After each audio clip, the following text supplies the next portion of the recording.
It started subtly, as these things often do. I'd be brushing my teeth or fixing my hair, and in the reflection, my own face would twitch. Just a little flicker, a micro-expression that wasn't mine. At first, I blamed it on the light, on being tired. You know how it is. Living in California, the sun plays tricks on your eyes, and the hustle never really stops. I told myself it was stress, a new job, the rent, the constant pressure to be someone, to be seen. I'd shake my head, splash some water on my face, and my reflection would be normal again, just me, staring back. But then, the twitches became more deliberate. My reflection would hold a strange smile for a second too long, or its eyes would narrow in a way I never do. It was unsettling, like watching a delayed video feed of yourself, but with glitches. I started spending more time in front of the mirror, trying to catch it, trying to understand. Was I going crazy? Was this some kind of neurological symptom I should get checked out? I even switched out the mirror, thinking maybe it was a flaw in the glass. Some weird funhouse distortion. The new mirror, a sleek, modern one I got from a vintage shop downtown, was even worse. The first time it truly rehearsed, I almost screamed. I was getting ready for bed, and as I watched, my reflection's face went slack. Its eyes rolled back, and its body slumped forward, hitting the imaginary sink with a silent thud.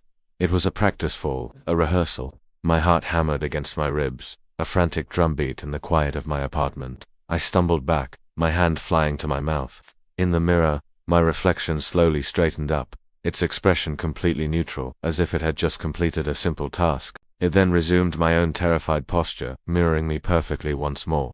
From that night on, it became a ritual. Every single night, the mirror would practice my death. It was like having a private, horrific acting class that I was forced to attend. It tried out different scenarios. One night it was a sudden, sharp gasp, a clutch at the chest, a slow crumple to the floor. The next, a violent, convulsive shudder that ended in stillness. It explored expressions of shock, of pain, of peaceful surrender. It was meticulous. It would repeat a movement, a fall, a final breath, over and over, refining it each time, making it more believable, more perfect. I tried to stop it. I covered the mirror with a towel, but I could still feel it, a cold presence in the room, practicing in the dark. I'd find the towel on the floor in the morning. I tried sleeping with the lights on, hoping to disrupt its performance, but it didn't care.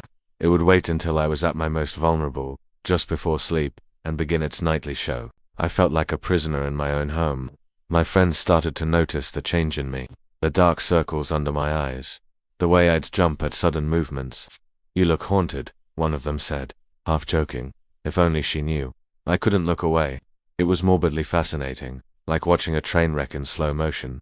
Except the train was me. I started to critique its performances. That fall was too stiff. The gasp wasn't convincing.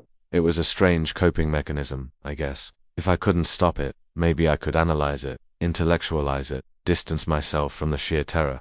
The reflections seemed to respond to my silent critiques.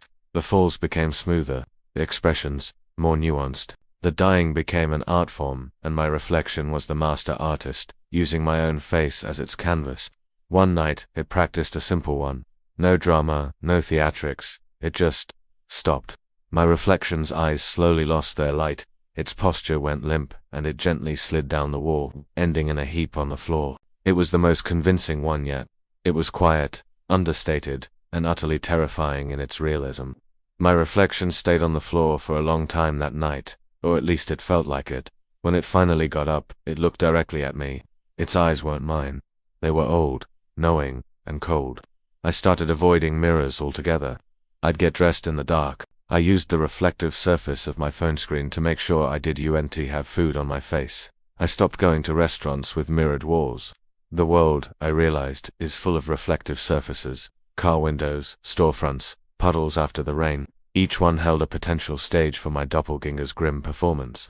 I became a ghost in my own life, trying to avoid my own image. The isolation was crushing. How do you explain this to someone? Hey, so, my reflection is practicing my death every night. It's getting really good at it. They'd think I'd lost my mind. Maybe I had. The line between what was real and what was happening in the mirror began to blur. I was exhausted, living on a knife's edge of fear. Sleep offered no escape, only a prelude to the horror show. Then came the final night. I was weak from lack of sleep, my nerves frayed to non-existence. I couldn't avoid the bathroom mirror any longer. I had to face it. I stood there, trembling, waiting. The air felt thick, charged with anticipation. My reflection stared back at me, its face a blank canvas. For a moment, nothing happened. I thought, maybe, just maybe, it was over. And then, it began. It wasn't a fall, it wasn't a gasp or a shudder. It simply raised its hand, a slow, deliberate motion. It looked at its hand, then back at my face, and then, it nodded. A single, slow, deliberate nod. It wasn't a nod of greeting, it was a nod of completion, of satisfaction. It was the nod of a performer who has finally perfected their craft. A nod that said, I'm ready. A cold dread, unlike anything I had ever felt, washed over me. This wasn't a rehearsal anymore. This was the final curtain call. My reflection looked at me, its expression calm, almost serene. The fear I'd been living with for months solidified into a single, terrifying certainty. It wasn't just practicing, it had been preparing. And now, the show was about to begin. I stood there, frozen, staring into the eyes of my own perfect death, waiting for the performance to start. The mirror was ready. The only question left was, am I?